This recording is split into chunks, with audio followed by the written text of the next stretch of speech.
करवा चौथ भारत में अब बहु संख्या में विवाहितों द्वारा किया जाने वाला व्रत बन चुका है। करवा चौथ का व्रत लोक वेद के अनुसार यानी कि सुनी सुनाई दंत कथा के आधार पर रखे जा रहे हैं।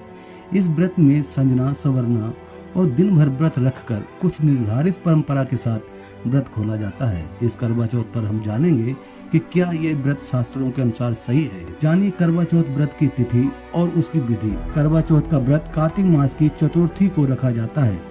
यही कारण है कि इसको करवा चौथ भी कहते हैं। करवा चौथ पर महिलाएं अन्न जल का त्याग करके शरीर को कठिन कष्ट देती है। क्या पत्नी के भोजन पानी का त्याग करने से पति की आयु लंबी हो सकती है? इस व्रत का शास्त्रों में कितना प्रमाण है, आइए हम जानते हैं। करवा चौथ का व्रत रखने का उद्देश्य क्या है? करवा चौथ का व्रत सुहागिनें अपने पति की दीर्घ आयु हेतु रखती है और कुछ कन्याएं अपने लिए अच्छे जीवन साथी को पाने की कामना है।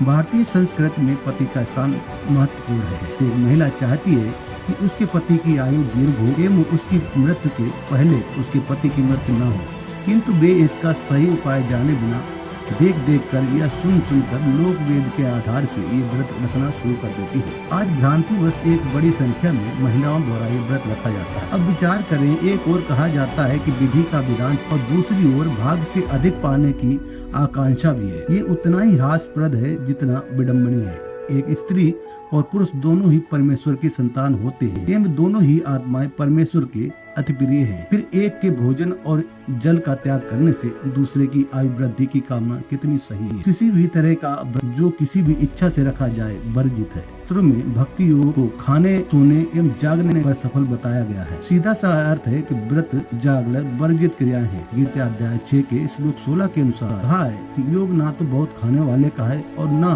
बिल्कुल ना खाने वाले का है, तथा ना बहुत शयन करने के सदा जागने वाले का सिद्ध होता है। यही गीता अध्याय 6 के श्लोक 16 में पुनः कहा है कि भक्ति योग आहार भी शयन करने वाले का ही सिद्ध होता है। ये क्रियाएं आदरणीय संत गरीबदास जी महाराज जी ने भी वर्जित बताई है। करवा चौथ के विषय में वो कहते हैं, करें एकादशी संजम सोई, करवा चौथ गदेरी होई। होय होय।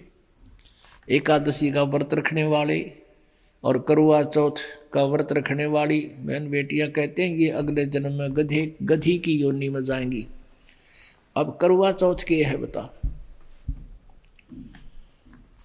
करवा चौथ एक बहन कहती है करवा चौथ इसलिए कि पति की आयु लंबी हो। एक कह रही थी कि मैं उसी दिन करवा चौथ का व्रत रखी हुई थी और उसी दिन मेरे पति की मृत्यु होगी। इस करवा चौथ ने कति ढाल नहीं अड़ाई। और फिर सद्भक्ति ना करने से कहते हैं अगले जन्म में फिर पशु योनियों में जाओगे। आन धर्म जो मन बसे, कोई करो नर नार, गरीबदास जिंदा कहे वो जासी यम द्वार। आन धर्म जो मन बसे, आन धर्म धर्म में धार्मिक पूजाएं, एक परमेश्वर को छोड़कर जो और साधनाएं मन में बसाए बैठे हैं, चाहे कोई करो नर नार, स्त्री करो चाहे पुरुष करो। गरीबदास जी कह रहे हैं परमात्मा जिंदा रूप में धर्मदास जी को कह रहे हैं वो जागा काल के द्वार, यम द्वार, नरक में जाओगा। कहे जो करवा चौथ कहानी, तास गधेड़ी निश्चय जानी। अब करवा चौथ को जो कहानी सुनाते हैं ना, कई अनपढ़ माई रखा करती व्रत करवा चौथ का रखते हैं अभी, लेकिन हमारे भक्त नहीं रखते।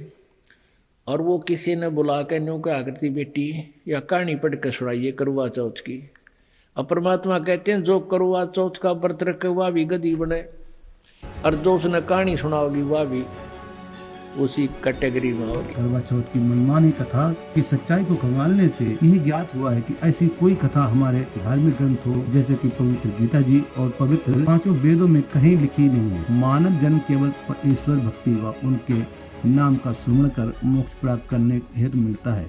यही मानव जन्म बार बार नहीं मिलता है। परमात्मा दयालु है, वो दया कर हमें यह मानव जन्म प्रदान करते हैं। हमें मानव जीवन के मुख्य कार्यों को करने का प्रयास करना चाहिए। इसके बाद वह परमात्मा हमें अपने आप पूर्ण प्रदान करना आरंभ कर देते हैं। परमात्मा सतभक्ति करने वाले भक्तों पर पूर्ण रूप से दया बनाए रखते हैं। परमात्मा की भक्ति व उनके मूल नामों का जाप स्मरण कर हमारे पापों का नाश कर हमें पवित्र करता है। हम व्रत या अन्य शास्त्रों के विरुद्ध पूजाएं कर पापों का नाश नहीं कर सकते और न ही भूखे प्यासे रहकर परमात्मा से कोई लाभ प्राप्त किया जा सकता है। इसलिए हमें समय रहते ऐसी पूजाएं त्याग देनी चाहिए जो शास्त्र विरुद्ध हो। इसके अलावा अन्य प्रमाण जिन्हें पढ़कर शास्त्र आधारित सद्भक्ति से मिलने वाले सर्व लाभ हम जान सकते हैं। पवित्र यजुर्वेद अध्याय 8 के मंत्र 13 में लिखा है कि परमात्मा अपने सच्चे भक्त के सारे पाप नष्ट कर उसे पाप रहित कर देता है। सामवेद संख्या 822 अध्याय 3 खंड नंबर 5 श्लोक नंबर 8 में प्रमाण है कि वह पूर्ण परमात्मा सच्चे भक्त की यदि मृत्यु निकट है तो उसकी आयु में वृद्धि कर उसकी उम्र बढ़ा देता है। अपना समय बर्बाद न करें, सद्भक्ति की तरफ बढ़ाने से ही मानव जीवन सफल होगा। तो ज्ञान को जानने के लिए तत्वदर्शी संत की खोज करनी चाहिए। गीता के जाल में फंसे हैं और अपने निज घर को भूल चुके हैं। इस काल की जेल को अपना घर मान बैठे हैं। भिन्न भिन्न प्रकार के शरीरों में कष्ट भोग कर एक मनुष्य जीवन मिला है, उसे बर्बाद न करें। अभी समय रहते जाग जाए। इस शरीर से परमात्मा को पहचान कर सद्भक्ति से परमात्मा को पाने का प्रयास करें। सभी आत्माओं का अटल स्वार केवल कबीर परमेश्वर है।